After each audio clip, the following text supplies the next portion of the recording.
is Rebecca Wood. I would like to start with talking about my favorite blog posts. My first favorite blog post is the post about the correct pronunciation of the Spanish R. And the headline is, "Who else wants to roll their R like a true Spaniard?" I think this can be a really funny story to read and also to write because I have had a hard time pronouncing my Spanish R. I've been a bit lazy, but I've also realized that people often misunderstand me and I have trouble talking when I have to pronounce the Spanish R, especially when I say my name, Rebecca. And I think that doing a crash course, learning the R, and writing about my experience can really underpin the importance of pronunciation when talking to a native speaker. They really can't understand you if you don't pronounce things correctly. So if I can start rolling my R, I think that anyone can overcome their pronunciation issue. And I think this is cool to underpin the mimic method and also for readers to engage and also have a little laugh, I think.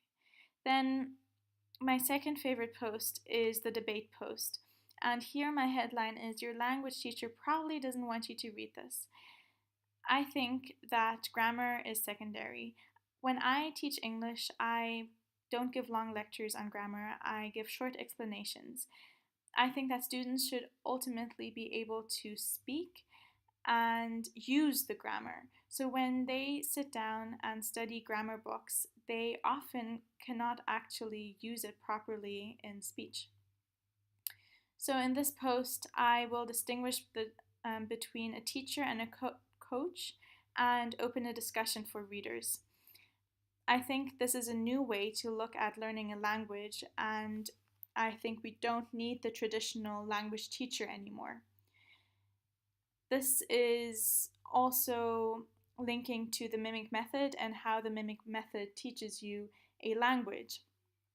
I think this post is really great, and it's one of my favorites because I truly believe in this and I would love to spread the word about this. I don't think that traditional language teachers should be so strictly focused on the grammar if the student cannot ultimately speak the language. Then my third favorite post is the prediction post, and here my headline is, "Stop thinking that all you need is English." This post is about the Brexit and how it might impact English learners and native English speakers. Many European students go to the UK to learn English and attend university, but I think that the Brexit, with its new regulations, will hinder people doing that. So basically, Europeans might be more reluctant to learn English, and I think native English speakers need to be aware that they need to start learning different languages in the future. English might not be such a popular language anymore, and I think that the Brexit will impact all of this. Again, this should encourage people to learn a new language, to learn a second, third, or fourth language.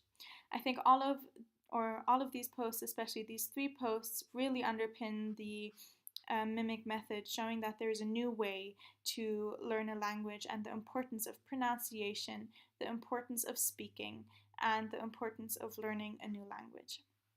I would like to move on to the blog outline. So the first blog outline is the master teacher, and my headline here is, "Here's a quick way to finding a master teacher." And the type of post is a checklist post. In the introduction, I would like to define what a teacher is.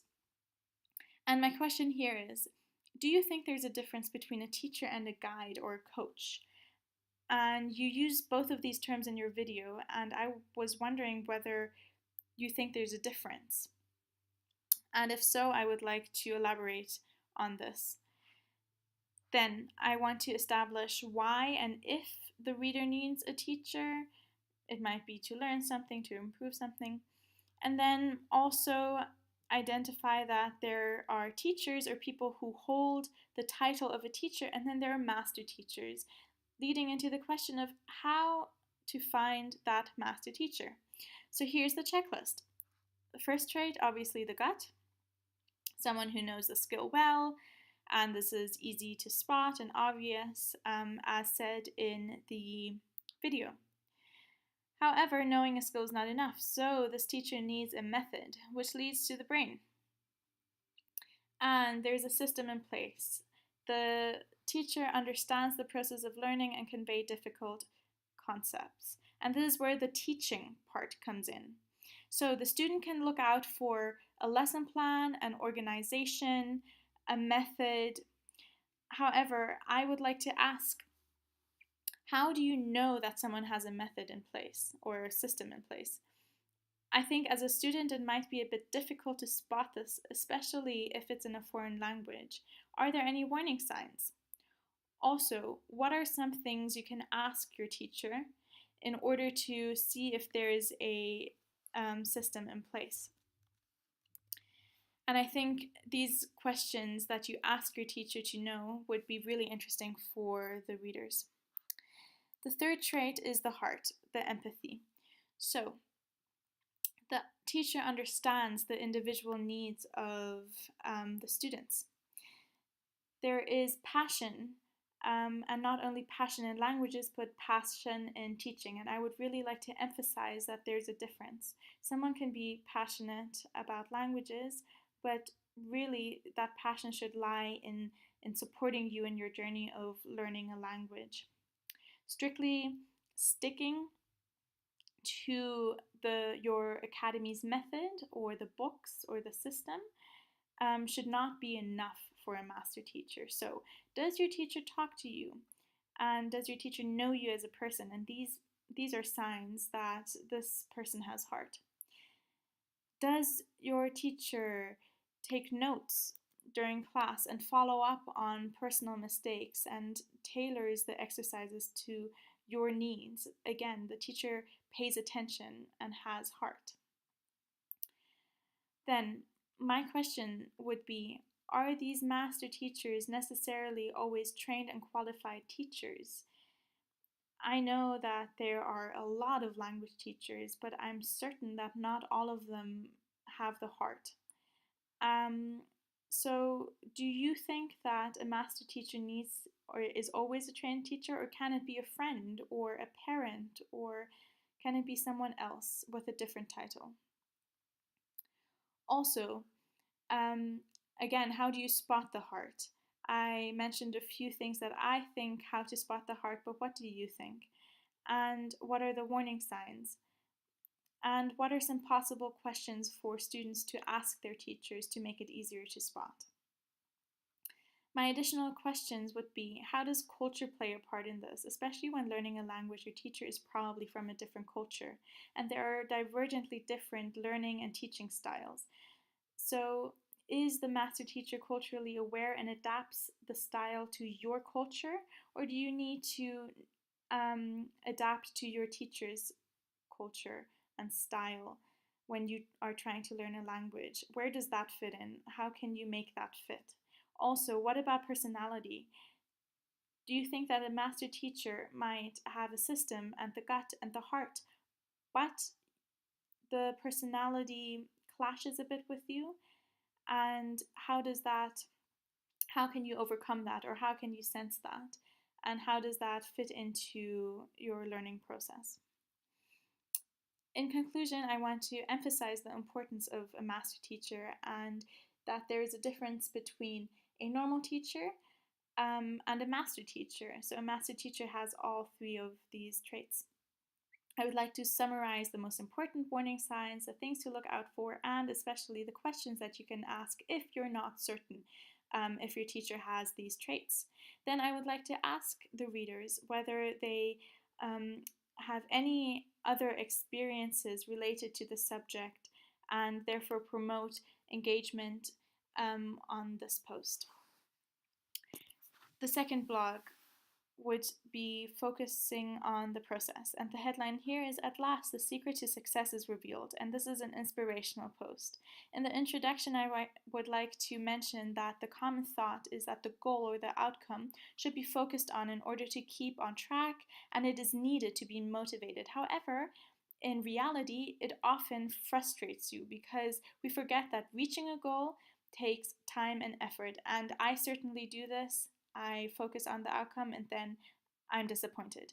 So I would then like to explain Chris Reynolds' concept of recording a podcast daily without looking at the figures. And this is where the focus then shifts, and I'd like to emphasize this shift. Here he keeps motivated and does not get frustrated. So I would ultimately link this to language learning. First of all, the shift from the outcome to the process, and don't compare yourself to others. So you have to organize your process. You need to give yourself a time frame. For example, Chris gives himself 100 days. Then dedicate a certain time of your day. My question is here. What are some tips to get started and motivated? Usually you say the goal keeps you motivated. Without focusing on that, how can you start that first podcast or do your first thing towards learning a language? Then, what is it you do every single day? And I believe that consistency, repetition, and having a schedule and organization keeps you on track. And I would like to emphasize that the repetition, going back on mistakes, and also the organization is extremely important. Then you have the main areas of the language where obviously I would like to emphasize the talking and interacting with the real world. You have the different listening and mimicking things as well, and the reading and writing. However, I would like to know whether there is a golden ratio or how much time you should dedicate to each of these areas. Of course, talking and interacting is the most important, but do you think you can disregard the others? Does writing and reading, do you do that every second day? Do you do that once a week? What happens with those different areas? Then you have some resources that I would like to elaborate on. Obviously, the mimic method. You have native speakers. You have the master teacher, and I could link to the other blog post. Radio, podcast, TVs, and this is also a tool to mimic, and obviously use the mimic method and not just listen, so you get some talking time in there as well. My question here is, what do you think about grammar books? Do grammar books or should grammar books support this process? Also, what is if you're not surrounded by native speakers? If you're in your home country and you can't find a lot of native speakers, what do you do?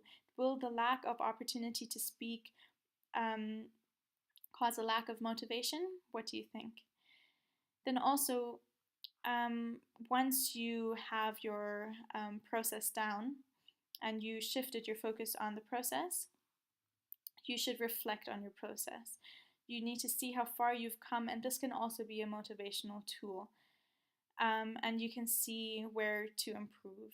And my question here is, how do you record your process? Obviously, Chris can listen to his podcasts, but how do you record a language process? Then you need to see whether you have enough speaking time in your process. And obviously emphasize the wrong process. In conclusion, just summarizing the main points and linking back to Chris to promote the interview and also asking for engagement with the post. Then the viral blog. I chose to do a crowdsourced blog, and I have a video here of Sarah who sings in 15 languages. She sings Frozen, and it is a viral video. My headline here is "Sing Your Way to a Multilingual You." And I would like to ask language experts for their opinions on how music influences language learning.